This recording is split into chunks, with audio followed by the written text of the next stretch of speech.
बिहारी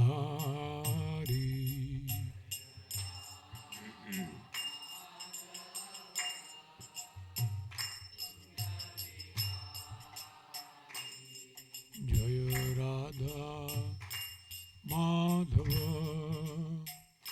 कुंज बिहारी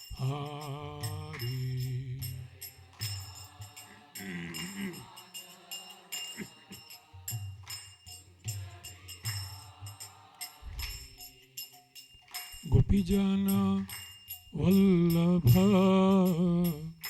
गिरिवरधारी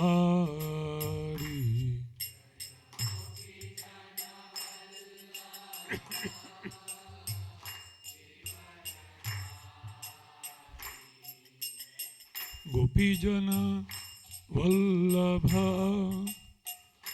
गिरिवरधारी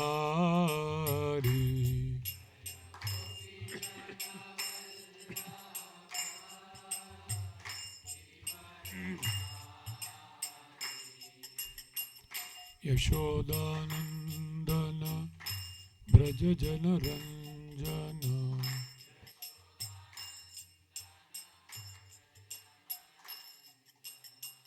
यशोदानंदन ब्रज जन रंजन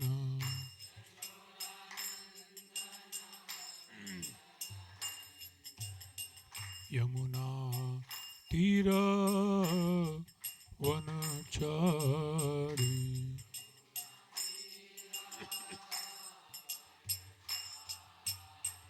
यमुना तीर वनचारी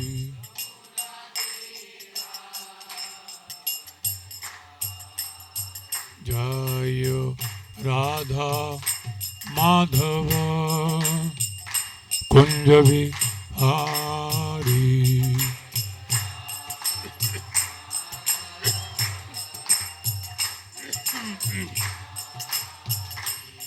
जय राधा माधव कुंज बिहारी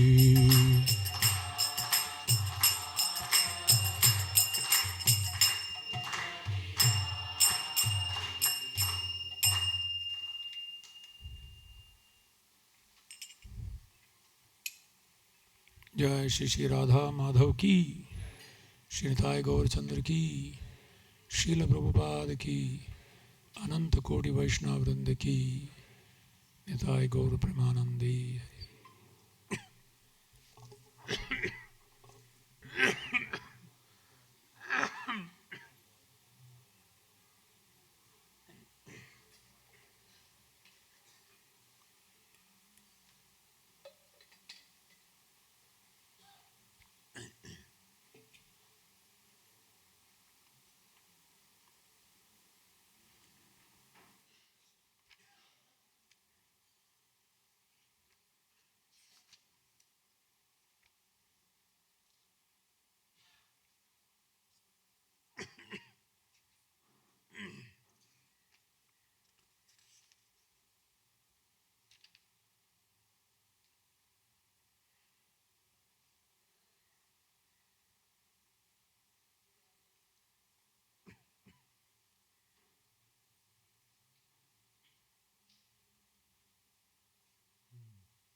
ओम नमो भगवते वासुदेवाय।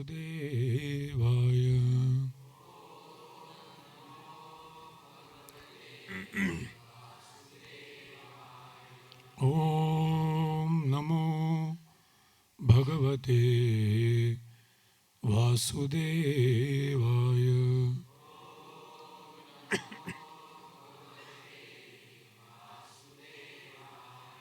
ओम नमो भगवते वासुदेवाय।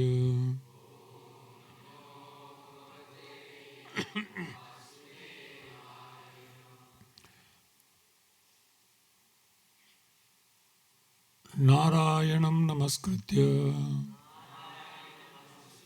नरं चैव नरोत्तमं देवीं सरस्वतीं व्यासं ततो जयमुदीरये नष्टप्रायेषु भद्रेषु नित्यं भागवत सेवया भगवतीरुत्तमश्लोके भक्तिर्भवति नैष्ठिकी।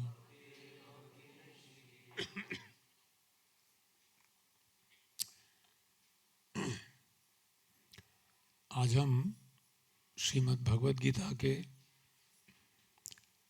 प्रथम अध्याय का 10वां श्लोक पढ़ रहे हैं। मेरे पीछे आप दोहरा सकते हैं। अपर्याप्तम तदस्माकं बलम भीष्माभिरक्षितं पर्याप्तं त्विदमेतेषां बलम भीमाभिरक्षितं। शब्दार्थ अपर्याप्तम अपरिमेय, तत् वह, अस्माकं हमारी, बलम शक्ति, भीष्म भीष्म पितामह द्वारा, अभिरक्षितम भली भांति संरक्षित, पर्याप्तम सीमित, तु लेकिन, इदम यह सब, एतेषां पांडवों की, बलम शक्ति, भीम भीम द्वारा, अभिरक्षितम भली भांति सुरक्षित। अनुवाद और तात्पर्य श्रील प्रभुपाद द्वारा। हमारी शक्ति अपरिमेय है और हम सब पितामह द्वारा भली भांति संरक्षित हैं, जबकि पांडवों की शक्ति भीम द्वारा भली भांति संरक्षित होकर भी सीमित है। तात्पर्य, यहाँ पर दुर्योधन ने तुलनात्मक शक्ति का अनुमान प्रस्तुत किया है। वह सोचता है कि अत्यंत अनुभवी सेना नायक भीष्म पितामह के द्वारा विशेष रूप से संरक्षित होने के कारण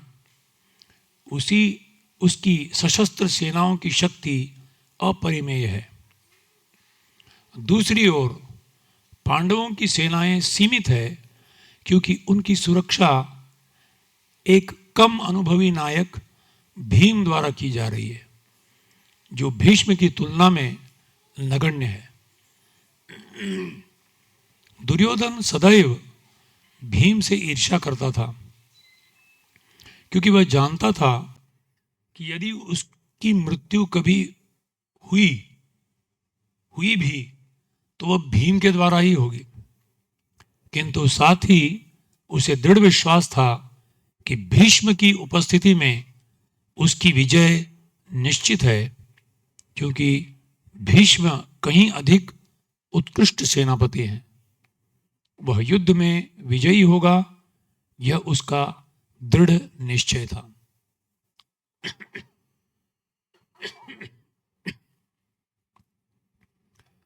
ओम अज्ञानतिमिरान्धस्य ज्ञानाञ्जनशलाकया चक्षुरुन्मीलितं येन तस्मै श्रीगुरवे नमः।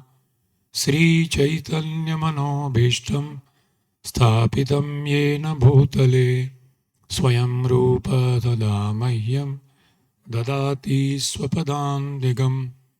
वन्देऽहं श्रीगुरुः श्रीयुतापदकमलं श्रीगुरून् वैष्णवांश्च श्रीरूपं साग्रजातं सहगण रघुनाथान्वितं तं सजीवं साद्वैतं सावधूतं परिजनासहितं कृष्णचैतन्यदेवं श्रीराधाकृष्णपादान् सहगणललिता श्रीविशाखान्वितांश्च हे कृष्ण करुणा सिंधु दीनबंधु जगत्पते गोपेश गोपिका कांद राधा कांद नमोस्तुते तप्त कांचन गौरांगी राधे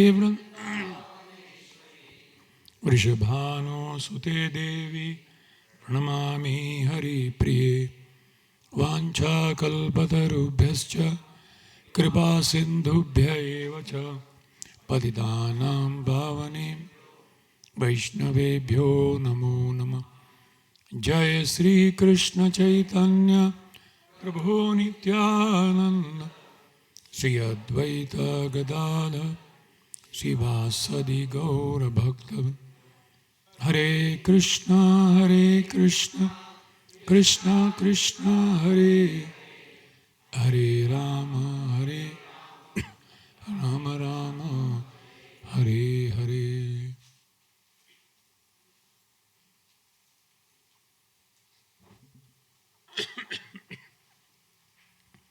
हरे कृष्णा। आज के हमारे रविवार के साप्ताहिक कार्यक्रम में आप सबका हार्दिक स्वागत है।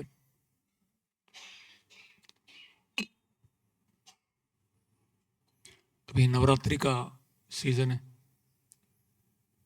और इसकी अंत में विजयदशमी मनाते हैं, जहां आसुरिक प्रवृत्ति का वध के लिए कैसी शक्ति की जरूरी है, ये बहुत सुंदर तरीके से उभर आता है। हम बड़े सौभाग्यशाली हैं कि श्रील प्रभुपाद ने हमें एक ऐसा ग्रंथ को स्पष्टीकरण करते हुए प्रदान किया है जिसके द्वारा हम अपने जीवन का जो युद्ध है इसमें निश्चित रूप से जीत होना है।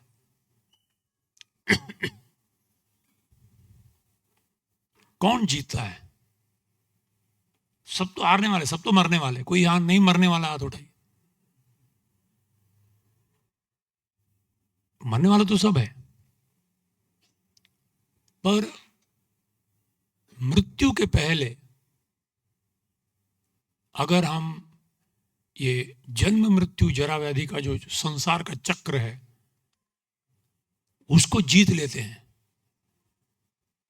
तब हम कह सकते हैं कि हमारा मनुष्य जीवन सफल हुआ, यशस्वी हुआ। नहीं तो पुनरपि जननम पुनरपि मरणम पुनरपि जननी जठरे शयनम। 84 लाख योनि में कभी कुत्ते बिल्ली बनेंगे, कभी ऊपर जाएंगे, कभी नीचे आएंगे।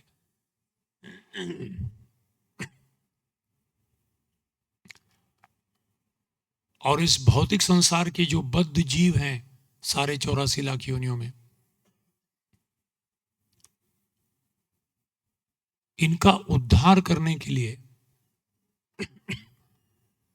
जिस इस सृष्टि की जो निर्माता हैं भगवान श्री कृष्ण खुद इस संसार में आते हैं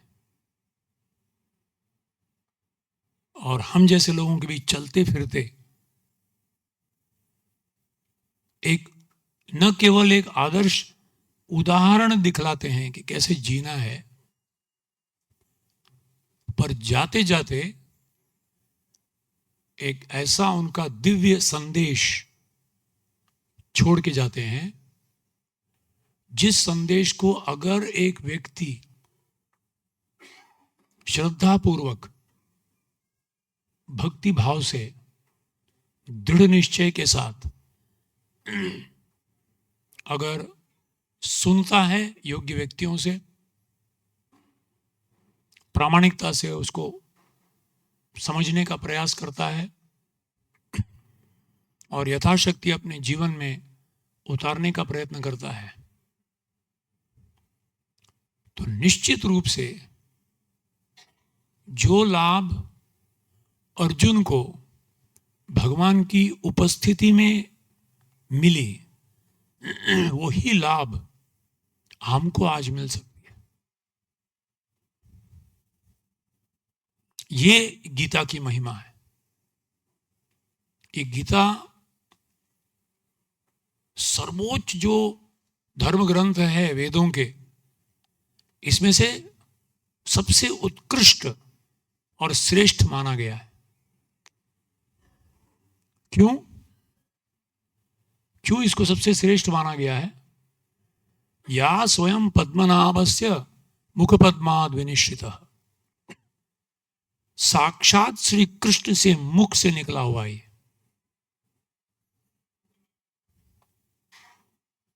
भगवान श्री कृष्ण उनके मुख से निकला हुआ, और क्योंकि भगवान परिपूर्ण है, उनके नाम, उनके रूप, उनके गुण, उनकी लीला, उनका धाम, उनकी वाणी, वो भी ये तीन गुणों से परे शाश्वत सत्य है।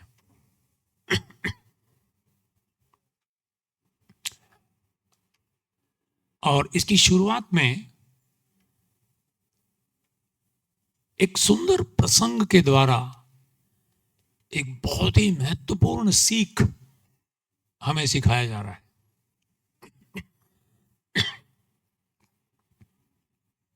कुरुवंश में आपस में पारिवारिक युद्ध हो गया।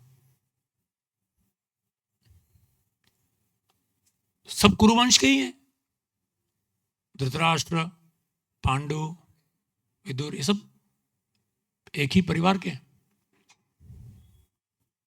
पर परिस्थिति ऐसी हो गई कि पांडु महाराज को वन में जाना पड़ा, और हालांकि धृतराष्ट्र अंधे थे, उनको राजा बना दिया। और पांडु महाराज के वहां 5 पुत्र हुए, युधिष्ठिर, भीम, नकुल, सहदेव, अर्जुन इत्यादि। और यहाँ गांधारी के दुर्योधन और 100 पुत्र हुए। पर युधिष्ठिर उम्र में बड़ा था, और वहाँ उस समय जो सम्राट महाराज पांडु थे, पांडु का वो सबसे बड़ा पुत्र था, उम्र में भी वो बड़ा था। तो ये स्पष्ट था कि युधिष्ठिर को सम्राट बनना चाहिए, राज्य मिलना चाहिए। न केवल युधिष्ठिर वो केवल उम्र में बड़ा था, बल्कि उसके अंदर सारे गुण भी थे एक योग्य सम्राट या राजा बनने के। और पूरी प्रजा जो थी उनसे बहुत प्रेम करती थी।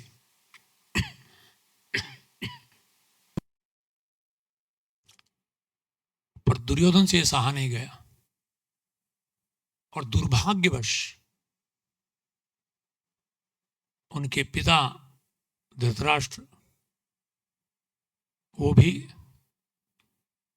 उनको भी कहीं कमी थी। अरे मैं राजा बनना था, मैं अंधा हो गया, नहीं बन सका, कम से कम मेरा बच्चा तो बनेगा, मेरा बेटा तो बनेगा, ये हृदय में था। हालांकि सब ज्ञान था, व्यासदेव से सुने थे, सब ज्ञान था, पर कहीं तो ये खा रहा था। और जैसे जैसे पांडवों का यश देखा, अरे वो उनको लाक्षागृह में जलाने गया, वो बच गए और जाके द्रौपदी को जीत लिए। और बाद में एक छोटा सा एकदम मतलब बंजर भूमि का थोड़ा स्थान दिया था उनको, खंडों पर से जंगल और बंजर भूमि, रेगिस्तान जैसा, वहां उन्होंने इंद्रप्रस्थ खड़ा कर दिया। तो और जलन होने लगा दुर्योधन को, वो सहन नहीं कर पाया। और जब भी धृतराष्ट्र कुछ बोलने आते, नहीं तो मैं आत्महत्या कर लूंगा, इस तरह से धमकी दिया करता था। और परिस्थिति ऐसे आ गई कि आज 11 अक्षोहिणी सेना कौरव के पक्ष में खड़ी है, भीष्म पितामह उनके सेनापति हैं, और इधर 7 अक्षोहिणी सेना पांडवों के पक्ष में यहां खड़ी है। अब वहां से ये गीता का संवाद शुरू होता है, और व्यासदेव की कृपा से धृतराष्ट्र को देख नहीं पा रहा था, और वो है हस्तिनापुर में, दिल्ली में, और ये रणभूमि में तो कुरुक्षेत्र में। तो उनकी तीव्र इच्छा थी कि मुझे जानना है, सुनना है। तो व्यासदेव ने संजय, उनका जो सेक्रेटरी थे धृतराष्ट्र के, उनको वो दिव्य दृष्टि प्रदान की कि वो हस्तिनापुर के महल में बैठकर ही वहां जो कुछ भी घट रहा है, कौन किसको क्या कह रहा है, मतलब आजकल जो टीवी है ना, ऑस्ट्रेलिया में मैच चल रहा है और यहां बैठ के देख रहे हो आप कोल्हापुर में, एक्चुअली सिद्धि है ना, एक प्रकार की सिद्धि है। यहां बैठे बैठे क्या हो रहा है उधर देख रहे, इतना ही नहीं, एक फोन कॉल उठाए तो वहां से बातचीत भी कर रहे। एक ठंडे दिमाग से सोचो तो एक सिद्धि है ये। मैं यहां बैठा हूं, पृथ्वी के दूसरी ओर कोई बैठा हुआ है, हम बातचीत कर रहे हैं। पर ये स्थूल चीजों के ऊपर निर्भर है, पर क्योंकि हमने उसको थोड़ा बहुत वैज्ञानिक तरीके से प्राप्त किया है, हमारा अहंकार इतना बढ़ गया है, हमको लगता है भगवान की कोई जरूरत ही नहीं है, हम खुद संभाल लेंगे। और इसीलिए ये शास्त्रों का अध्ययन करना, इनके गुह्य रहस्य को समझना बहुत जरूरी है। ये संसार है क्या, मैं हूं कौन, और इसके पीछे किसी का हाथ है क्या, वो कौन है वो व्यक्ति, मेरा जीवन का उद्देश्य क्या है, क्योंकि मृत्यु तो आने वाली है, मैं मरना नहीं चाहता, क्यों आ रहा है। ये सब विचार जो है, कभी कभी लोग पूछने लगते हैं तो लोग बोलते तू पागल हो गया, क्योंकि कुछ भी बात से करता है यार। क्यों? क्योंकि अगर पागल खाना में कोई नॉर्मल व्यक्ति जाएगा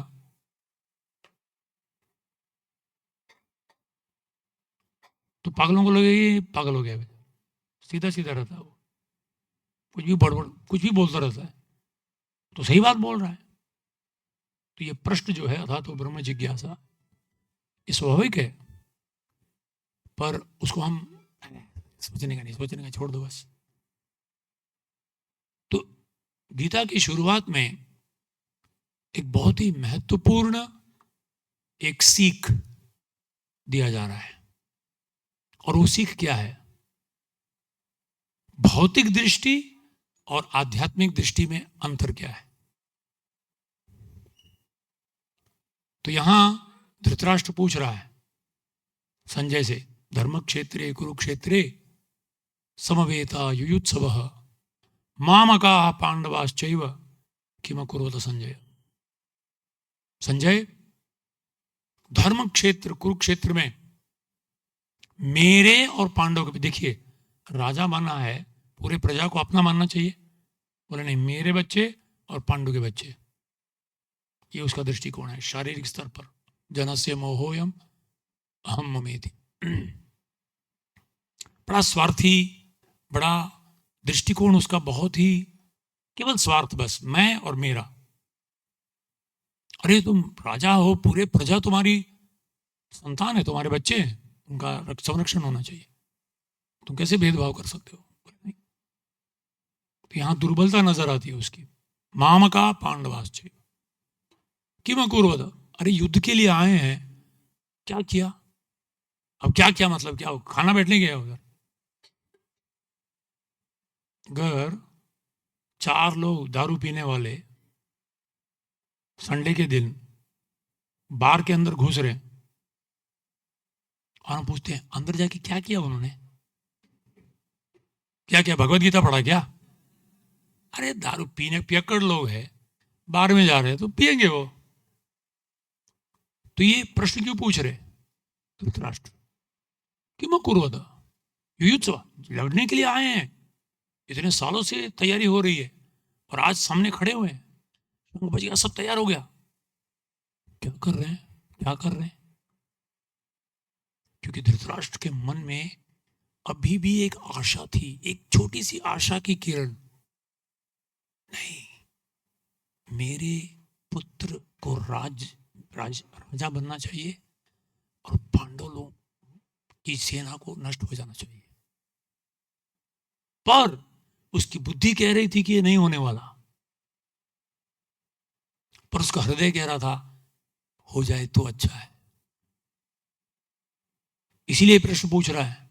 क्यों? उसे मालूम है धर्म क्षेत्रे कुरुक्षेत्रे, ये कुरुक्षेत्र जो है देवतागण भी वहां आके वहां यज्ञ करते हैं, बहुत ही पवित्र, और वेदों में इसका वर्णन है कुरुक्षेत्र का। और कह रहे कि उसको संशय क्या था, कहीं वो धर्म क्षेत्र का प्रभाव से, धर्म क्षेत्र के प्रभाव से हमारे बेटे जो हैं कॉम्प्रोमाइज करके चलो यार तुम लोग ही रख लो, हम लोग जाते हैं घर, ऐसा हो गया क्या? या एक आशा थी धर्म क्षेत्र में, पांडव लोग तो बड़े धार्मिक है, वो लोग बोलेंगे चलो तुम ही लोग रखो, हम लोग फिर से वापस जंगल में जाएंगे, हो सकता है क्या? या आपस में दोनों ने थोड़ा क्या बोलते हैं कॉम्प्रोमाइज करके, उसको हिंदी में क्या बोलते हैं कॉम्प्रोमाइज को, समझौता करके, ठीक है आधा तू आधा हम लोग, हाँ हम लोग चलो चलो, अरे गले लगा लो चलो। तो वो नहीं चाहता था धृतराष्ट्र, और इसीलिए पूछ रहा है कि उसका असर तो नहीं पड़ा ना इन लोगों पे ऊपर। तो यहां उसका एक परिस्थिति बतला रहा है। कभी कभी हम लोग मराठी बोलते हैं ना, कड़त है पण बढ़त नहीं हो, सब समझता है पर पता नहीं क्यों मैं नहीं कर पा रहा हूं। हम सबकी स्थिति धृतराष्ट्र जैसी है, हमने सुना है, हम जानते हैं बुद्धि से, पर हमारा हृदय नहीं, शायद मैं नहीं मरूंगा, सब मरेंगे पर मैं नहीं होऊंगा, शायद मैं, मेरे लिए नियम लागू नहीं है, वो प्रकृति का नियम है ना, सबके लिए लागू है, शायद मैं एक एक्सेप्शन बन जाऊंगा। तो पूछ रहा है। और यहां दुर्योधन संजय कहते हैं दृष्ट्वा तु पांडवानीकम व्यूढ़म दुर्योधनस्तदा आचार्यम उपसंगम्य राजा वचनम अब्रवीत। पश्येत दृष्ट्वा तु पांडवानीकम, दुर्योधन खड़ा है, देख रहा है पूरे पांडव की सेना वहां खड़ी हुई है। दृष्ट्वा तु पांडव आनीकम, उनको देखकर व्यूढ़म, दुर्योधन आचार्यम उपसंगम्य, गया किनके पास? द्रोणाचार्य के पास। राजा वचनम अब्रवीत, वो राजा नहीं है अभी तक, न धृतराष्ट्र को राज्याभिषेक किया गया, न दुर्योधन का कभी हुआ, पर संजय को मालूम है धृतराष्ट्र की इच्छा क्या है, तो उनको खुश करने के लिए राजा, तो तू भी खुश हो जा, राजा वचनम अब्रवीत। राजा है पर वो सेनापति के पास जा रहा है, सेनापति को राजा के पास आना चाहिए। यहां दुर्योधन की जो राजनीतिक कौशल है, दुर्योधन बहुत बुद्धिमान था, बहुत शक्तिशाली था, व्यवस्थापक, फर्स्ट क्लास एडमिनिस्ट्रेटर था वो, राजनीति चलाने में सब ठीक, उसका हृदय की जो दुर्गुण छोड़ के और सब में कलाकार था वो। पूरा विश्व का साम्राज्य चलाने की सामर्थ्य थी उसके अंदर, पर अधर्म के प्रति उसकी झुकाव थी। नैसर्गिक रूप से वो सीधा सीधा कुछ नहीं कर पा रहा था। उसे मालूम था सीधे सीधे लड़ाई में मैं पांडवों को जीत नहीं सकता, और इसीलिए लाक्षागृह में जलाना, इस तरह से उस तरह से द्यूत क्रीड़ा में उनको हराना, शकुनी जैसे व्यक्ति को रख के छल कपट के द्वारा बहुत बहुत प्रयास किया, बट फिर भी असफल रहा। जितना पांडवों को तकलीफ दे रहा था उतना उनकी यश बढ़ रही थी। तो अंदर से जल जल के मर रहा था ये।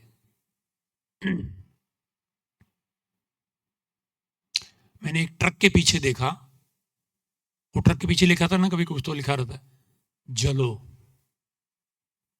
और बाद में लिखा था पर दीपक की तरह। दो प्रकार का जलन, एक दीपक जलता है और प्रकाश फैलाता है, दूसरा जलन मतलब ईर्ष्या से जल जल, मतलब मुझे जलन हो रहा है बोलते हैं ना, उसका यश देखकर मुझे जलन हो रहा है। तो जाता है सीधा द्रोणाचार्य के पास, और द्रोणाचार्य के पास क्या कहता है,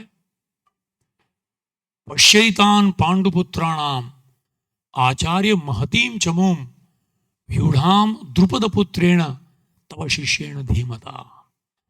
एक एक शब्द जो दुर्योधन उपयोग कर रहा है वो हमारे आचार्य तात्पर्य में बताते हैं। क्यों भीष्म पितामह के पास क्यों नहीं गया, द्रोणाचार्य के पास गया। एक्चुअली भीष्म, द्रोण, कृपा, कर्ण और अश्वत्थामा बहुत बड़े महारथी लोग हैं ये लोग,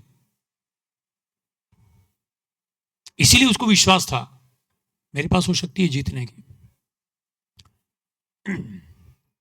कहता है पश्यैतान, पश्यैतान पांडुपुत्राणाम आचार्य द्रोणाचार्य, देखिए पश्यैतान पांडुपुत्राणाम आचार्य इतना बड़ा सेना जुटा के आ गए हैं। हालांकि उनको बहिष्कार कर दिया था राज्य से, जंगल में भटक रहे थे, राज्य से उनको निकाल दिया गया था, फिर भी इन्होंने देखो 7 अक्षोहिणी कैसा जुटा लिया है। लोग जंगल में रहते रहते ही महतीं जमोम व्यूढ़ाम द्रुपद पुत्रेण तव शिष्येण। ये शब्द बड़ा महत्वपूर्ण है। अर्जुन दुर्योधन थोड़ा द्रोणाचार्य को चुभा के कह रहा है, क्योंकि द्रोणाचार्य में और द्रुपद में 36 का आंकड़ा था। द्रोणाचार्य और द्रुपद एक ही गुरुकुल में गए थे। द्रुपद राजा थे, राजकुमार थे, और द्रोणाचार्य एक ब्राह्मण थे, सरल ब्राह्मण, और दोनों एक ही गुरुकुल में गए थे। और एक बार ऐसे बातचीत करते करते द्रुपद ने द्रोणाचार्य के कंधे में हाथ रखा और बोला, छोटा द्रोणाचार्य, छोटे द्रुपद, लिटिल भीम बोलते हैं ना ऐसा। अरे बोला, देख मेरे को जब भी राजा मिलेगा तेरा आधा राज्य में तेरे को दे दूंगा। उसके बाद गुरुकुल से निकल पड़े, महाराज द्रुपद पूरे बड़े राजा बन गए, और द्रोणाचार्य की ऐसी परिस्थिति हो गई कि एक दिन उसके बेटे अश्वत्थामा को पिलाने के लिए दूध नहीं था। वो चूना का पानी मिला के उसको पिलाना पड़ता था, वो दूध बोल के ऐसी परिस्थिति हो गई। तब द्रोणाचार्य को स्मरण हुआ, अरे मेरा मित्र द्रुपद, वो कृष्ण सुदामा जैसा स्टोरी है पर थोड़ा अलग ही है, उसके विपरीत है ये। तो द्रोणाचार्य बोले, नहीं एक गाय मांग के लाऊंगा उससे, कम से कम राजा बन गया है। तो गए द्रुपद के पास, दरबार में गए और बोले, द्रुपद तुम्हें याद है मैं द्रोण आया हूं। बोले, कौन द्रोण? छी, अरे तेरा मित्र। बोला, मित्र? मित्रता समान लोगों के बीच होता है, निकल यहां से। ऐसा बड़ी बुरी तरह से अपमानित करके द्रुपद ने द्रोणाचार्य को हटा दिया वहां से। द्रोणाचार्य को खून खौल रहा था, बोले मैं बदला लूंगा अभी। और वो गए हस्तिनापुर में और इनको सिखाया। वो बड़ी कथा है कैसे वो विश्व पितामह ने उनको चुना। रहे द्रोणाचार्य बहुत मतलब अस्त्र शस्त्र विद्या में बहुत निपुण, तो उनको कौरव और पांडवों को सिखाने के लिए लगा दिया द्रोणाचार्य को। द्रोणाचार्य सिखा दिए। सीखने के बाद ग्रेजुएशन होता है ना, तो गुरु दक्षिणा। बोले गुरु दक्षिणा क्या चाहिए, मुझे एक काम करो, द्रुपद को पकड़ के बांध के लाके मेरे पैरों में डालो। तो दुर्योधन बोला गुरुदेव मैं जाऊंगा। वो गया दुर्योधन अपनी सेना के साथ, पूरी तरह से मार खाया और हारते हुए वापस आके आ गया धूम दबा के। तो द्रोणाचार्य को बहुत बुरा लगा। अर्जुन ने कहा गुरुदेव चिंता मत कीजिए, मैं जा रहा हूं। और अर्जुन गया, और अर्जुन जाकर द्रुपद के साथ ऐसी लड़ाई की, ऐसी दक्षता के साथ, क्योंकि अर्जुन द्रोणाचार्य का प्रिय शिष्य था, सबसे प्रिय शिष्य था कौरव पांडव सब में। तो अर्जुन ने कहा मैं निश्चित रूप से उनको बांध के लाऊंगा।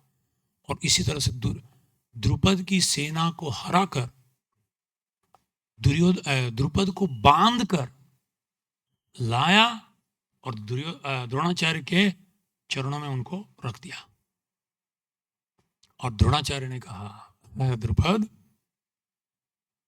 मैत्री समान लोगों के बीच होती है ना, अब मैं तुम्हारे संपूर्ण राज्य का मैं राजा हूं और तुम भिखमंगे हो गए हो। फिर भी चिंता मत करो, यमुना जी के उस पार का आधा राज्य तुम्हें मैं दे रहा हूं और इस प्रकार ये आधा राज्य मेरा है।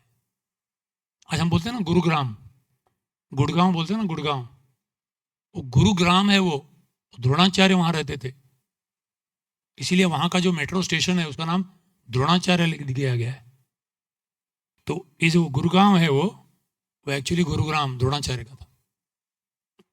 और इस तरह से छुड़ा दिया उसको, रस्सी खोल दिया, बोला जा अभी मेरा आधा आधा राज्य हो गया, हम दोनों मित्र हैं, बोल के छोड़ दिया उसको, मतलब अपमान करके छोड़ दिया, मतलब बदला लिया उसने। अब द्रुपद को खून खौलने लगा, इसका मैं बदला लूंगा। देखिए ये बदला लेने की कितना कहां तक चला जाता है। कभी कभी ये महाभारत की जो युद्ध है ना उसको कुरु पांचाल युद्ध बोलते हैं, यानी द्रोणाचार्य और द्रुपद के बीच का युद्ध। तो द्रुपद गए अपने राज्य में और महाराज द्रुपद ने एक यज्ञ किया।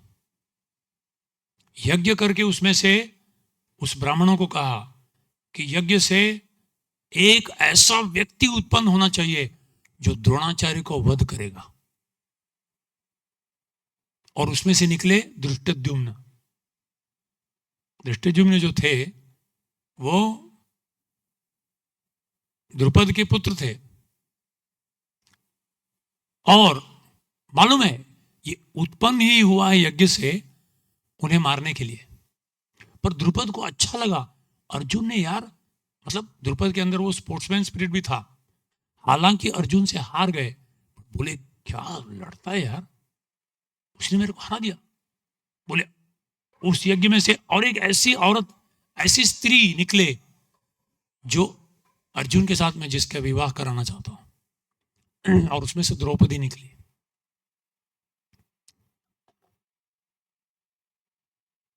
धृष्टद्युम्न थोड़ा बड़ा हुआ और गुरुकुल में अस्त्र विद्या सीखने के लिए किसके पास गया? द्रोणाचार्य के पास। अब बोलो, अगर मुझे मालूम है कि मेरे को मारने के लिए यज्ञ में से निकला हुआ है और ये आज मेरे से सीखने आया धनुर्विद्या, पर द्रोणाचार्य एक ब्राह्मण होने के कारण बड़े उदार स्वभाव के थे, बोले ठीक है सिखा दूंगा ना। सब कुछ सिखा दिया उसको, और आज वही खड़ा है सामने। द्रुपद, धृष्टद्युम्न सब पांडवों के पक्ष में खड़े हैं, क्योंकि द्रौपदी का विवाह हो गया ना, संबंधी हो गए वो लोग, तो उनके पक्ष में थे। तो इसीलिए दुर्योधन बोल रहा है द्रोणाचार्य भगा तिथे, कौन थांबला है? आपका ही शिष्य आपके विरुद्ध खड़ा है भी धनुष लेके। तो कह रहा है व्यूढ़ाम द्रुपद पुत्रेण, अरे द्रुपद, उनको थोड़ा भड़का रहे हैं, क्योंकि हो सकता है कि द्रोणाचार्य के हृदय में अर्जुन के प्रति थोड़ा प्रेम है, तो शायद लड़ेंगे नहीं। भीष्म पितामह की ऐसी भी स्थिति थी। हालांकि भीष्म और द्रोणाचार्य के सामने भौतिक रूप से कोई खड़ा होने का सवाल ही नहीं है। वो जिस पक्ष में है उनकी जीत निश्चित है। अगर आज सोच लीजिए, अमेरिका का युद्ध जिम्बाब्वे के साथ होता है, मालूम है जिम्बाब्वे कुछ जगह है अफ्रीका में, कौन जीतने वाला है? में कोई संशय है क्या? इसी तरह से अगर द्रोण और भीष्म एक जगह खड़े हैं तो ये लोग तो कुछ भी नहीं है, कितना भी लोग खड़े हो जाए। इसीलिए दुर्योधन को पूरा विश्वास था कि मेरी जीत होगी, पर इनका झुकाव थोड़ा उनके प्रति है। भीष्म का शरीर कौरवों के साथ है, पर उनका हृदय पांडवों के प्रति है, क्योंकि महाजन है, उनको मालूम है वो धर्म के पद पर खड़े हैं। तो ताकि वो थोड़ा अपना क्या बोलते हैं, लड़ाई में जोश के साथ लड़े, ऐसा नहीं कि नहीं नहीं पहले आप पहले आप। इसीलिए उनको भड़का रहा है, बोला ए देखो द्रोणाचार्य, तव शिष्येण द्रुपद पुत्रेण धीमत, आपने इतना अच्छा ट्रेनिंग दिया है, आपके विरुद्ध ही खड़ा है आज वो। फिर आगे कहता है इतना ही नहीं, अत्र शूरा महेश्वासा भीमार्जुन समयोधि युयुधानो विराटश्च द्रुपदश्च महारथा। यहां एक नहीं दो नहीं, बड़े बड़े महारथी खड़े हैं पांडवों के पक्ष में। भीमार्जुन समा, दो लोगों की तुलना करता है वो, भीम और अर्जुन, क्योंकि उसको डर ये दो लोगों से ही था। अर्जुन खतरनाक धनुर्धर, और अगर कोई उसको मारने वाला है तो भीम, और इसीलिए उनकी तुलना कर रहा है। भीमार्जुन समायोधि धृष्टकेतु चेकितानः काशीराजश्च वीरवान पुरुजित कुंती भोजश्च शैब्यश्च नरपुंग, अलग अलग सब लोगों का बता रहा है वो। अभी बोलने की जरूरत नहीं, द्रोणाचार्य तो देख रहे हैं, पर इसलिए बता रहा है कि आप इसमें अपना डोंट बी रिलैक्स्ड, थोड़ा क्या बोलते हैं आसानी से मत लो बस, अरे नहीं एक से बढ़कर एक यहाँ खड़े हुए। तो उनको थोड़ा प्रेरित करने के लिए कि आप पूरा जान डाल के लड़िए, ऐसा नहीं कि आराम थोड़ा लड़ेंगे नहीं, अपने ही लोग हैं, नहीं। इसीलिए वो भड़काने के लिए कह रहा है। युधामन्युश्च विक्रांत उत्तमौजाश्च वीर्यवान द्रुपदो सौभद्रो द्रौपदेयाश्च सर्व एव महारथा, सबके सब महारथी लोग हैं। वहां के जो मेन कमांडर लोग बैठे हुए हैं, अलग अलग ये क्या बोलते हैं व्यू के मुख्य, सबका नाम ले रहा है, देखो देखो यही लोग हैं। हाँ, ये लोग भी काफी कम नहीं है, तो आप आसानी से मत लीजिए, कृपया लड़िए। और फिर दुर्योधन सोचता है, क्योंकि जब दुर्योधन द्रोणाचार्य के पास गया तो आसपास के सब सेनापति लोग आके खड़े हो गए, उनके सेनापति लोग। फिर दुर्योधन सोचता है, अरे मैं इनका गुणगान कर रहा हूं ऑपोजिट पार्टी का, तो कहीं ये लोग तो थोड़ा निरुत्साहित तो नहीं हो जाए। तो उनको उत्साह दिलाने के लिए कहता है, अस्माकम तो विशिष्टा ये तान्निबोध द्विजोत्तम, हे द्विजों श्रेष्ठ, मेरे भी हमारे पक्ष में भी कोई कम नहीं है।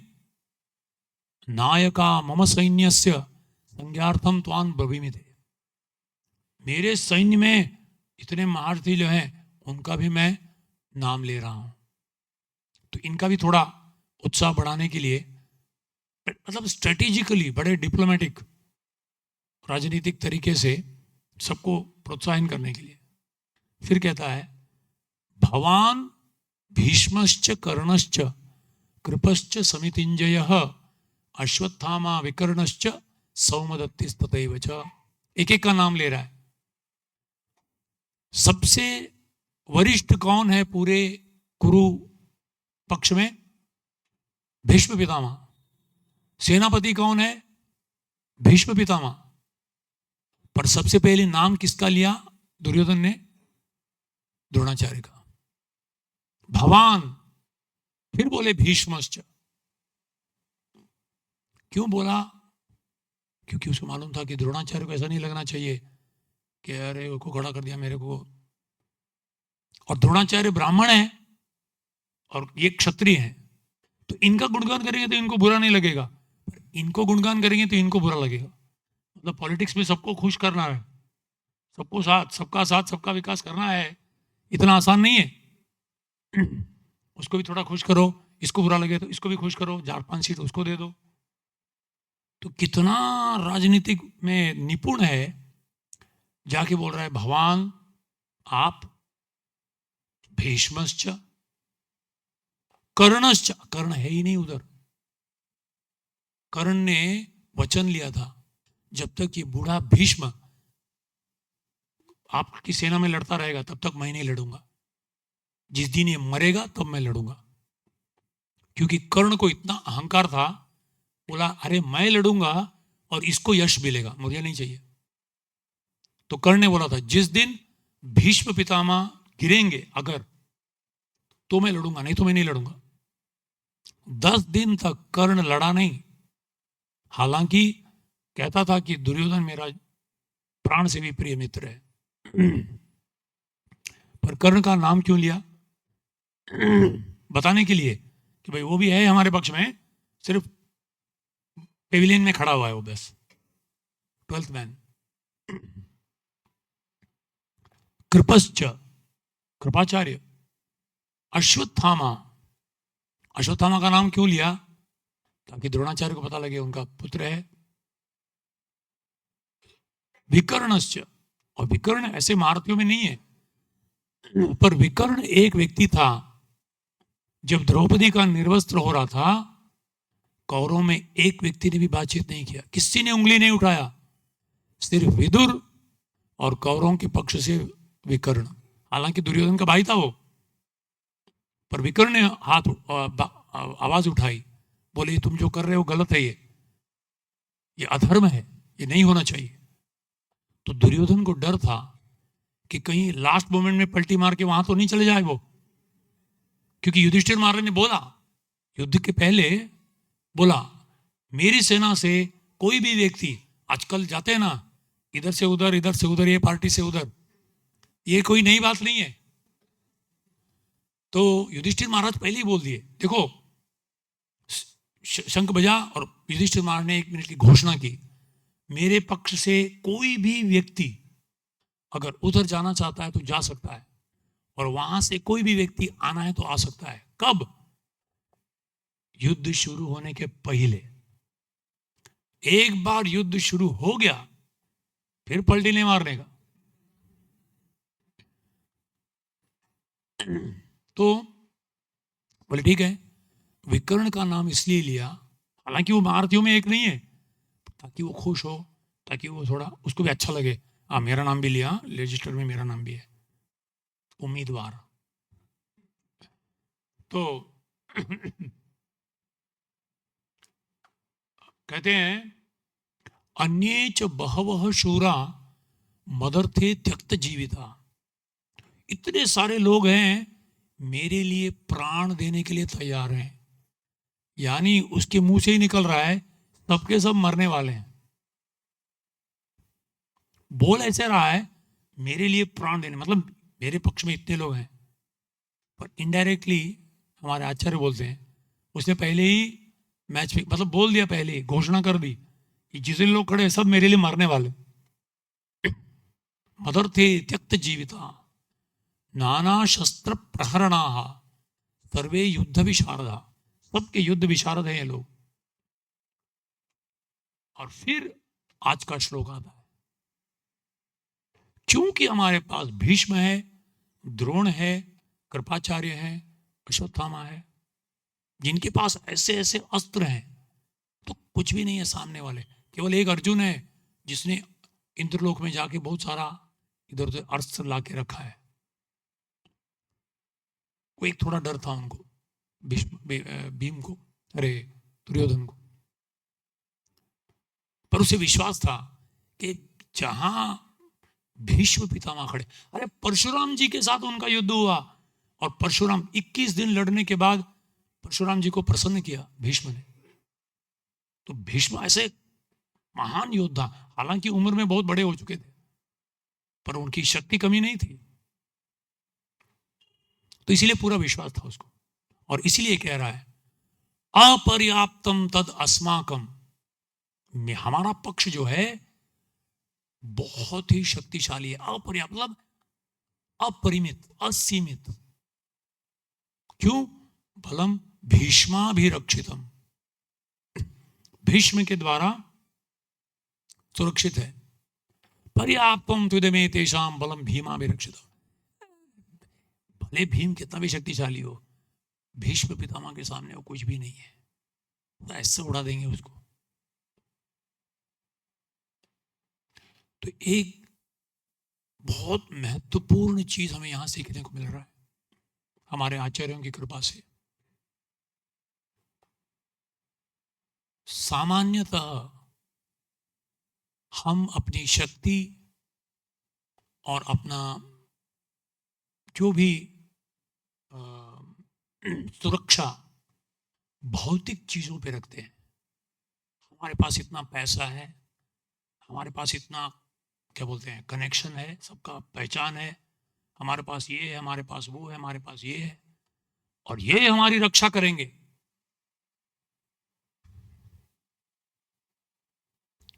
तो ये भौतिक दृष्टि से और सही है एक्चुअली। भी द्रोणाचार्य के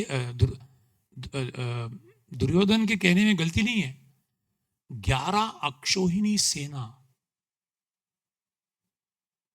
11 अक्षौहिणी सेना इधर, केवल इधर 7। तो सैन्य के संख्या के रूप में कौरवों के पक्ष में लोग ज्यादा हैं। जहां तक बड़े बड़े सेनापति हैं, कौरवों के पक्ष में ज्यादा है।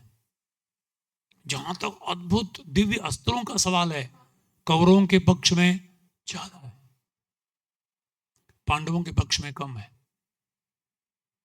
तो निश्चित रूप से जीत हमारी है, यह धारणा दुर्योधन का है। पर संजय क्या कह रहा है? यत्र योगेश्वर कृष्णो यत्र पार्थो धनुर्धरः तत्र श्री विजयो भूति ध्रुवानीतिर्मम। तुम कितने भी शक्तिशाली क्यों ना हो,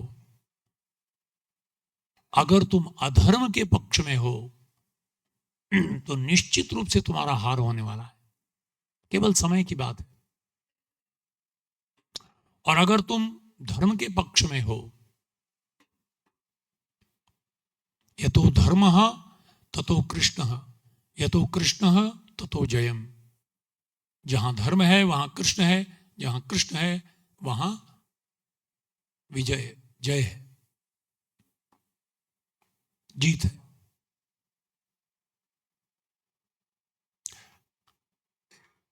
तो ये दृष्टिकोण जब सेना एकत्रित कर रहे थे ना, हर एक व्यक्ति अपने अपना, जब जैसा इलेक्शन के पहले होता है ना, कितने लोग इकट्ठा कर सकते हैं हम लोग, तो इधर कृष्ण और उधर दुर्योधन।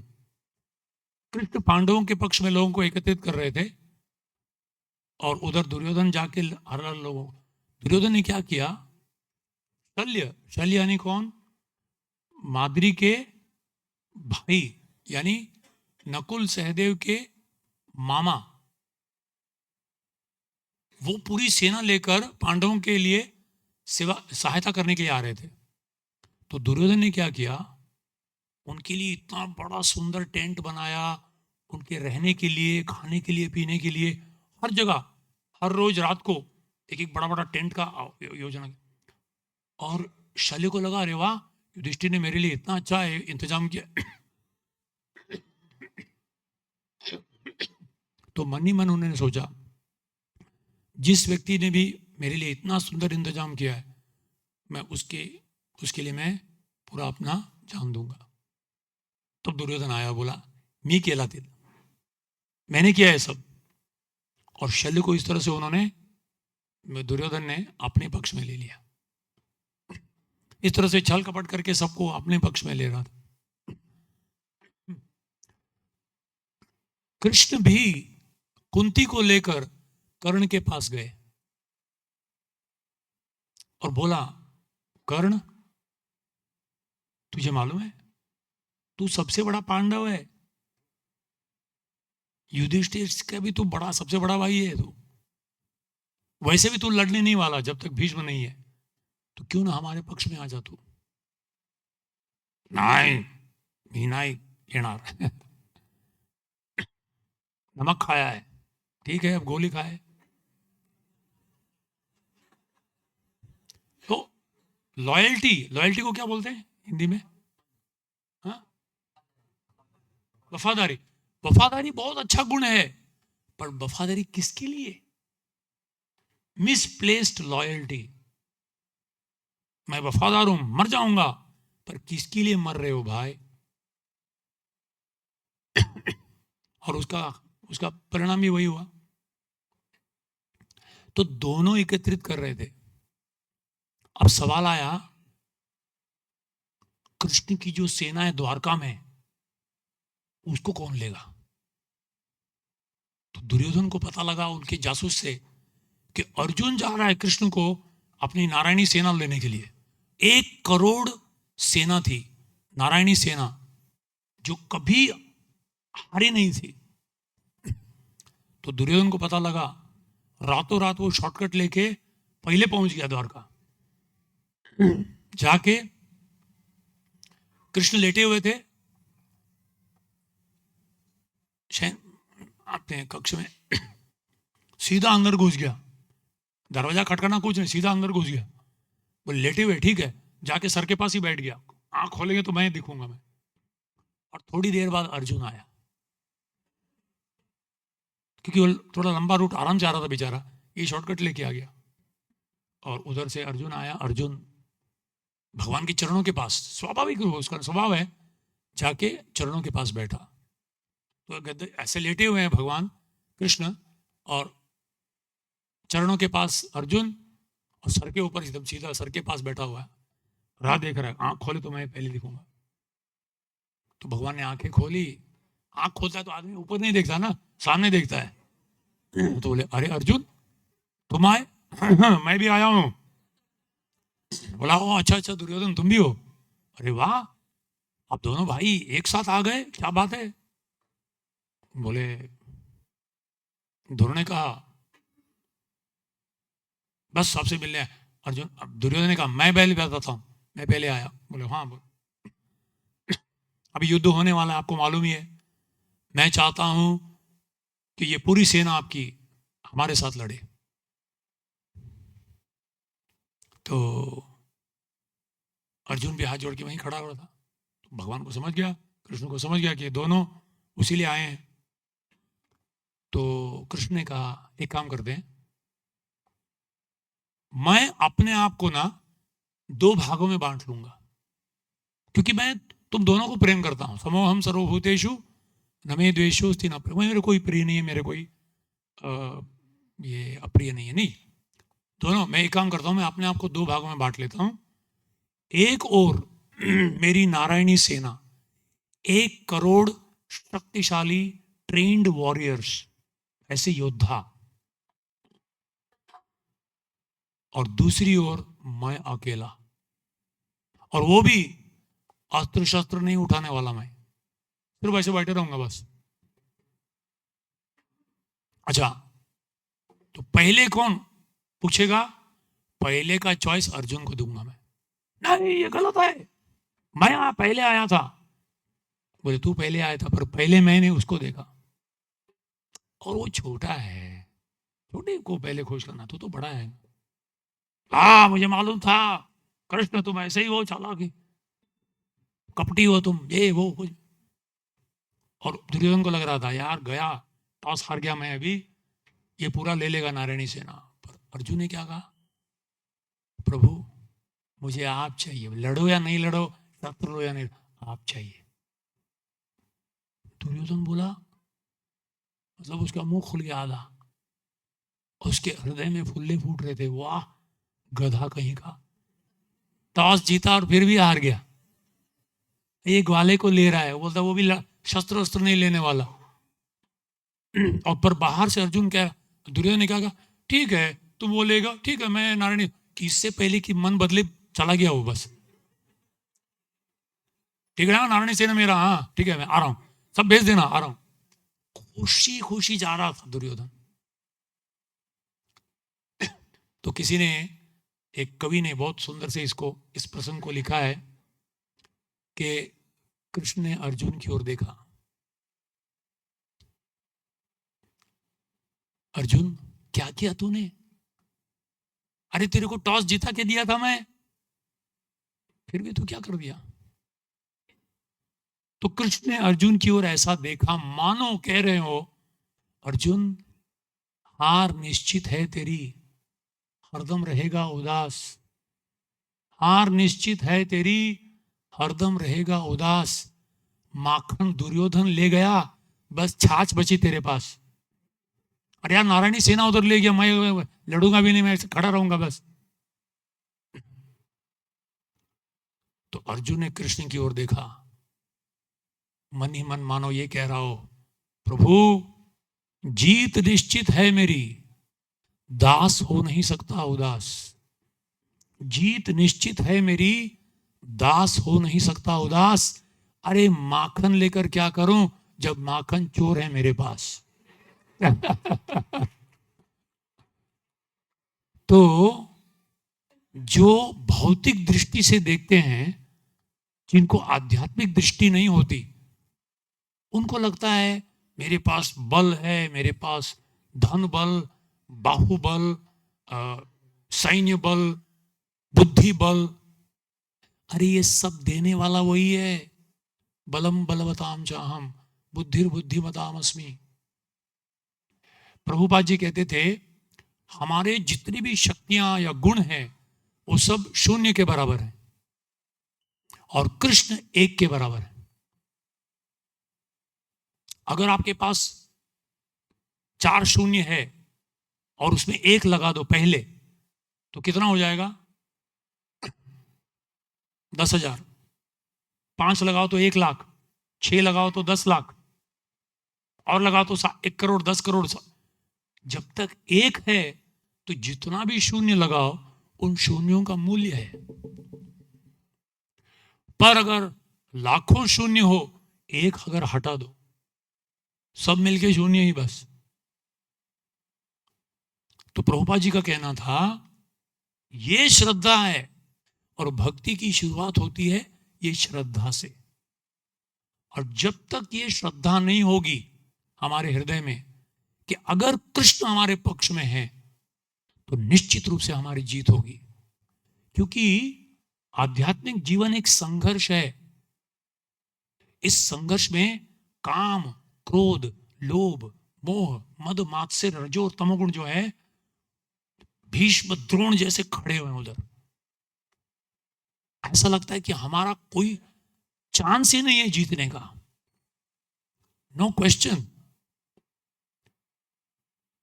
पर हमें विश्वास होना चाहिए, यत्र योगेश्वर कृष्णो यत्र पार्थो धनुर्धर। 3 चीज ये धृतराष्ट्र कहता है बाद में, सब होने के बाद माला माहिती होता, कहता है जहां कृष्ण है, जहां उसका भक्त अर्जुन है, और जहां उसकी क्या बोलते हैं गांडीव, वहां हार कैसे हो सकता है। तो ये भक्त को एक विश्वास होना चाहिए। इसीलिए अर्जुन कहता है पूरा गीता सुनने के बाद, नष्टो मोह स्मृतिर्लब्धा त्वत्प्रसादात् मयाच्युत स्थितोस्मि गत संदेहः करिष्ये वचनम तव। एक रूप से देखा जाए तो हमारी जो वासनाएं हैं, हमारी ये जो काम क्रोध इत्यादि इतने शक्तिशाली हैं। कामादीनाम कतिन कतिधा पालिता दुर्निदेशास तेषाम जाता मयि न करुणा न कृपा नोपशांति ही। एक आचार्य ने लिखा है श्लोक, कामादीनाम, काम क्रोध लोभ इत्यादि, ये 6 षड रिपु बोलते हैं ना, 6 शत्रु, और ये बाहर नहीं है, ये अंदर ही है। एक आवाज बोलता है नहीं यार नहीं करना चाहिए ऐसा, दूसरा बोलता है अरे कर ले यार, दुनिया कर रही है, तू भी कर ले ना, हाथ मार ले, बहती गंगा में तू भी हाथ मार ले थोड़ा। तो हम उसमें घुस जाते, फिर से फट जाते उसमें। ना बोलने की शक्ति नहीं और सही चीजों को हाँ बोलने की शक्ति नहीं। दुर्बल है हम लोग, और ये बहुत शक्तिशाली है, ये 6 शत्रु। तो कामादि नाम, ये काम क्रोध लोभ मोह मद मात्सर्य, कति न मतलब करोड़ों करोड़ों जन्मों से इनके दासत्व करते आए हम लोग, अलग अलग योनि में, हर योनि में इसी के दास बने हैं हम लोग, कति न कति, और अलग अलग तरीके से इसकी सेवा कर रहे हैं हम लोग। पालिता, जो बोलते हैं यस सर, उठा उठ यस सर, खा इसको यस सर, देख उसको यस सर, एकदम सोल्ड आउट गुलाम। कति न कतिदा पालिता दुर्निदेशास, पर इनका इनका इनका मार्गदर्शन कैसा है? कृष्ण से दूर ले जाना, कृष्ण को विमुख करना, कृष्ण को मामूली बनाना और अपने को महान बनाना। तेषाम जाता मई, अच्छा इतने करोड़ों जन्मों से इनकी सेवा क्यों? अरे यार, कोई भी कॉर्पोरेट में भी काम करता है तो हफ्ते भर काम किया तो एक दिन तो छुट्टी मिलना चाहिए ना, संडे को। पर ये ऐसे मालिक हैं, छुट्टी नहीं है, संडे को ज्यादा चाहते हैं लोग। संडे बोला अभी पूरा दिन टीवी के सामने बैठ, बस सत्संग फाल तो कहेंगे, चल इधर बैठ, इधर फर्स्ट क्लास चल रहा है, देख इधर क्या चल, क्या मजा आ रहा है, देख क्या आनंद आ रहा है। छुट्टी नहीं, बोनस वोनस कुछ नहीं। तेषाम जाता मई न करुणा, अरे रिटायरमेंट प्लान भी नहीं है उसको, बोनस वोनस भी नहीं है दिवाली का, एक्स्ट्रा काम कराने का। न कृपा, और मैं इतना निर्लज्ज हूं कि उनकी सेवा ही करते जा रहा हूं मैं। नोपशांति ही, इतने सेवा करने के बाद भी मेरे मन में शांति नहीं है। ये जो 6 लोग बैठे हुए हैं, बड़े बड़े महारथी लोग, इनकी मैं करोड़ों जन्मों से सेवा कर रहा हूं, पर मेरे मन में शांति नहीं है। उत्सृज्य एतान, आज मैंने इनको नकार दिया है प्रभु। अथ यदुपदे सांप्रतम लब्ध बुद्धि, आज मैंने रंकाला के पास हरे कृष्ण मंदिर में गया था और प्रवचन में गीता का सुना, आप मेरे को बुद्धि आ गई। सांप्रतिम लब्ध बुद्धे त्वाम आयातः शरणम अभयम माम न्युंक्ष आत्मदास्ये। बहुत हो गया इन लोगों की सेवा, बहुत हो गया इन लोगों की गुलामी। अब प्रभु मुझे मालूम है आप भक्त वत्सल हैं। एक बार भी एक भक्त कहता है ना कि प्रभु कृपया मेरे जीवन का आप संभालिए, मैं मूर्ख हूं, मुझे नहीं मालूम, शायद मंदिर में आके ऐसा बोल दोगे और बाहर जाके भूल भी जाओगे। एक बार वहां रंकाला के पास गया, अरे खाओ मत जाओ, पर भगवान नहीं भूलेंगे। तू सांगितला होता माहिती आहे, संडे दिवशी त्या रोजी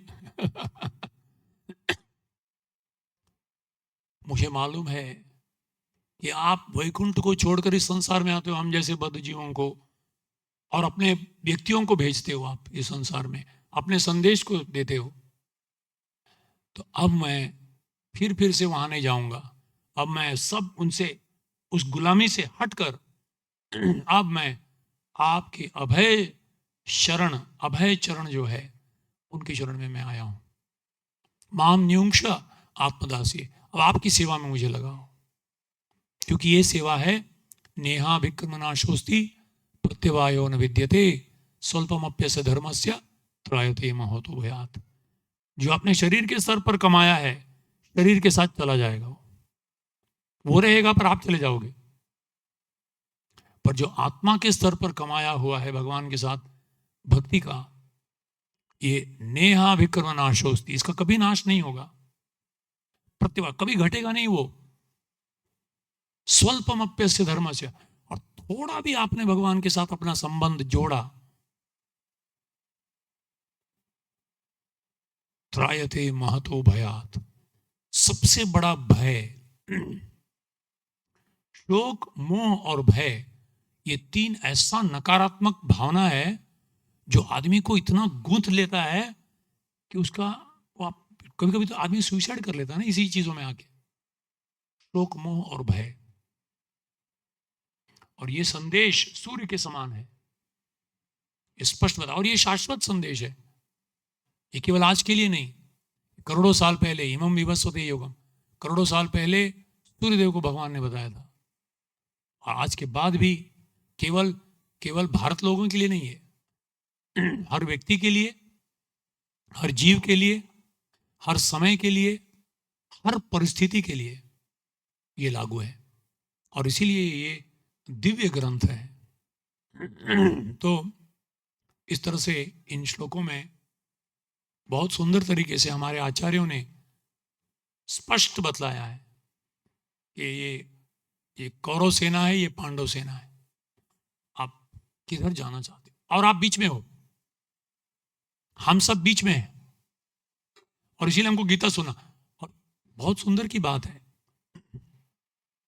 भगवान ने गीता कहां बोला मालूम है?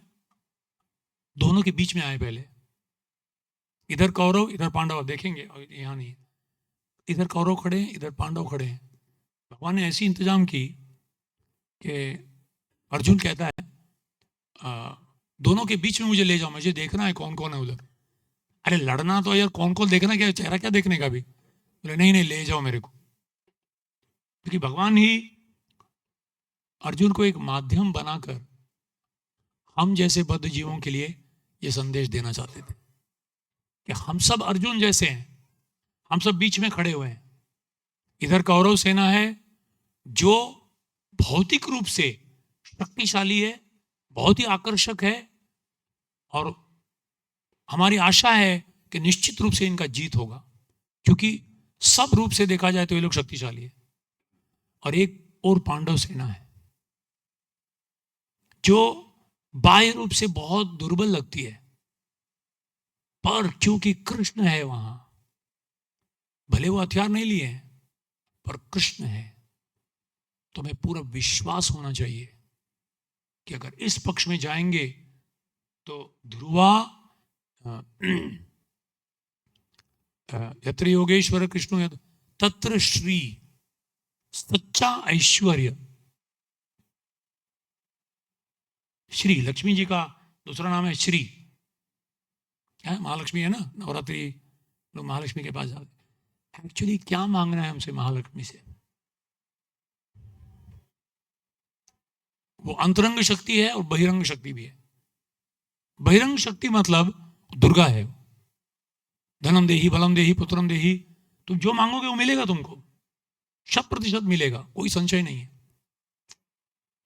पर अगर हम उनके पास जाएंगे, हम कहेंगे हम मूर्ख हैं, हमें कुछ नहीं मालूम, आपको जो सबसे बड़ा मूल्यवान चीज लगता है, हे लक्ष्मी जी वो धन मुझे दीजिए। और सबसे बड़ा धन क्या है? सबसे बड़ा धन है भगवान का, भगवान के प्रति प्रेम, भगवत प्रेम। क्यों? क्योंकि प्रेम ऐसी शक्ति है जो भगवान को जीत लेता है, भगवान को जीत लेता है। और भगवान आपके हो गए तो उनका सारा ऐश्वर्य आपका ही है। ये दिस इज अ करेंसी। भक्ति एक ऐसी करेंसी है जिससे हम भगवान को खरीद सकते हैं, और यह हमें मांगना चाहिए महालक्ष्मी के, हमें भगवान भगवत प्रेम दीजिए जो मनुष्य जीवन का मुख्य उद्देश्य है। तो तत्र श्री विजय, निश्चित रूप से उसकी जीत होगी। ध्रुवा नीति ही सबसे नैतिक काम है। वो अनैतिक कभी नहीं हो सकता, वो सबसे नैतिक कार्य है। मतिर ममा, इस तरह से संजय कहते हैं। तो श्रील प्रभुपाद जी की कृपा से आप देखेंगे ना, आप सोचिए, एक व्यक्ति स्वामी प्रभुपाद 70 साल की उम्र में 40 रुपया लेकर जा रहे हैं पाश्चात्य देश में।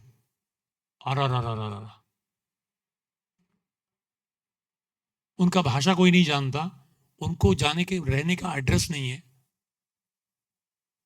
पूरा माया की राजधानी में जा रहे हैं, एक बूढ़ा व्यक्ति 70 साल का। पर उनको विश्वास था कि मैं यहां लोगों के हृदय को जीत सकता हूं। क्यों? क्योंकि मेरी गुरु की आज्ञा है और शास्त्र में भी वर्णन है। तो उनको विश्वास था। विश्वास अपनी शक्ति पे नहीं था, विश्वास था भगवान के वचन पे, विश्वास था गुरु के वचन पे। और हमने देखा एक व्यक्ति पूरे विश्व में इतने सारा जो केंद्र हैं, करीब 300 अभी 400 से भी ज्यादा केंद्र विश्व भर में स्थापित करना। और कब? 70 साल से 82 साल, 12 साल के अंदर। कहां हिरण्यकशिपु और कहां प्रहलाद। पर प्रहलाद को कहां से इतना मतलब निर्भय होकर कैसा कह रहा था वो? क्योंकि उसके विश्वास था कि कोई भी शक्तिशाली कितना भी क्यों ना हो, वो शक्ति अंततः भगवान से ही आ रही है, और उसको अगर सदुपयोग किया जाए तो जीवन की परिपूर्णता है। तो इस तरह से पूरे शास्त्र में यही थीम भरे हुए। रामायण में भी रावण के पास ऐसे ऐसे सेनापति लोग और ऐसे ऐसे दिव्य अस्त्र, और राम के पास कौन? सब वानर लोग। पत्थर लेना, झाड़ उखाड़ के फेंकना, बस, और कुछ नहीं। पर राम थे ना उधर, और साथ में हनुमान जी थे, अकेले काफी थे। तो जहां भगवान है और जहां वहां भक्त है, वहां निश्चित रूप से हम सुरक्षित हैं, वहां निश्चित रूप से जीत है, वहां यश है और वहां नीति है। तो ये सीख हम समझ पा रहे हैं। तो हम ये निश्चय कर सकते हैं, हम निर्णय ले सकते हैं अपने जीवन में भी, ये स्वतंत्रता है हमारे पास कि हम किस पक्ष में की ओर मुड़े और किससे दूर हो। हरे कृष्णा। बहुत लंबा बोल दिया। किसी का एक प्रश्न है तो लेंगे, नहीं तो, क्योंकि मैं ही बोल रहा हूं बहुत समय से।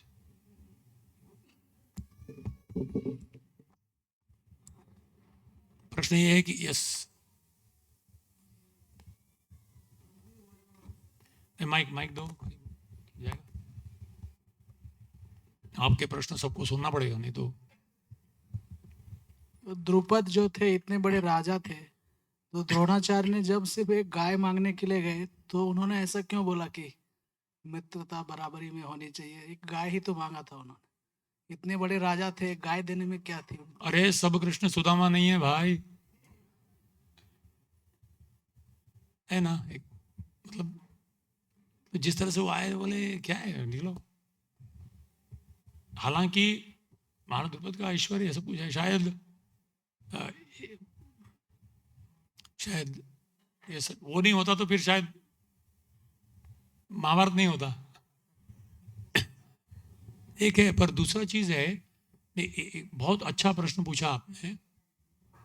उन्होंने क्यों किया वो मत देखो, उन्होंने क्या किया वो देखो, और करने का परिणाम क्या हुआ। अगर एक दे दे तो सब कितना समस्या हल हो जाता था। बेटा कह रहे एक क्या यार, चल एक झुंड ले जाना पूरा, क्या कमी होता था क्या? तो शास्त्र में ना एक चीज, बड़ा अच्छा प्रश्न पूछा आपने, क्यों किया, ये नहीं क्या किया उन्होंने और उसका परिणाम क्या हुआ।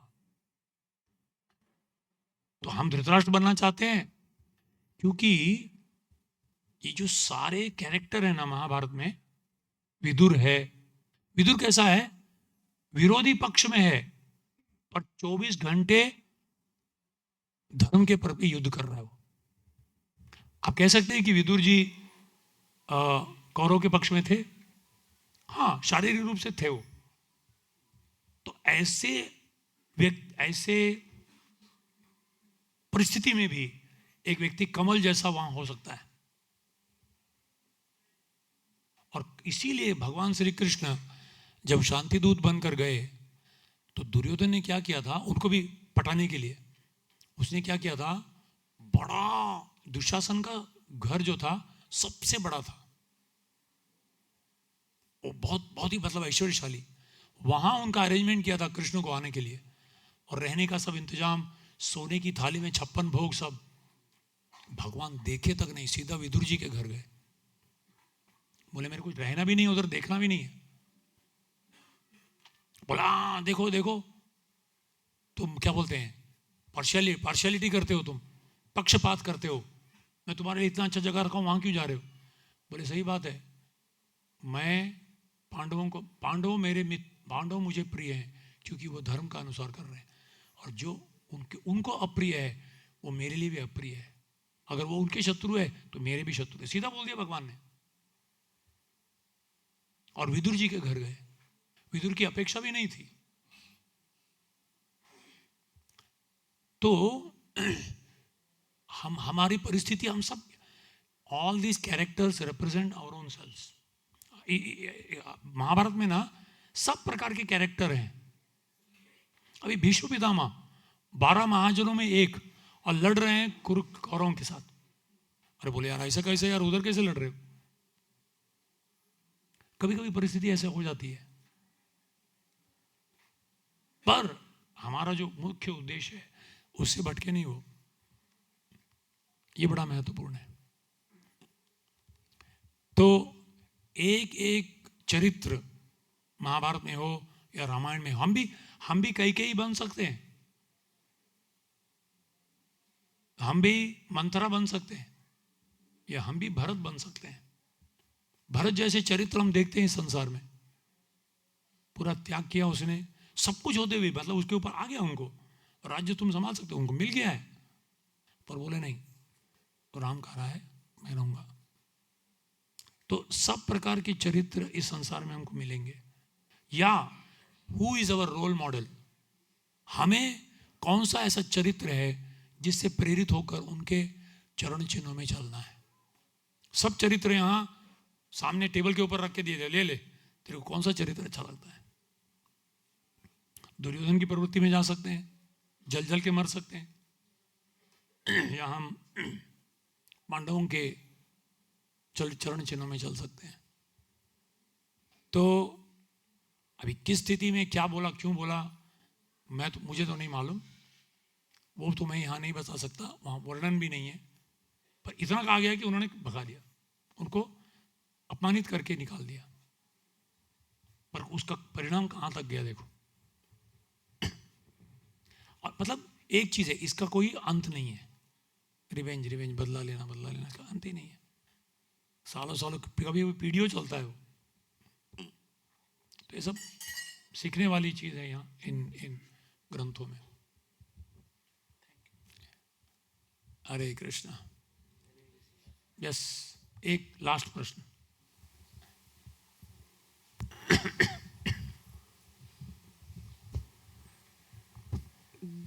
जैसा एक चीज, माता चली जाती है, मातृत्व तो नहीं जाता इस संसार से, है ना। मातृत्व जो है वो हमेशा रहेगा। माताएं चली जाती, कई माताएं चली जाती हैं, हर एक की माताएं जाएंगी एक दिन, पर मातृत्व नहीं जाएगा। इसी तरह से पिता गुजर जाएंगे पर पितृत्व जो है वो नहीं जाएगा। इसी तरह से जो चरित्र है ये सब, मतलब ये पूरा शेड्स, अलग अलग शेड के चरित्र मिलेंगे आपको। कोई ऐसा है, कोई वैसा है, कोई इधर है, कोई बीच में है, कोई एकदम एक्सट्रीम, कोई एकदम इधर एकदम एक्सट्रीम। हमें चुनना है किस दिशा में हमको जाना है, किसको हमको रोल मॉडल बनाना है।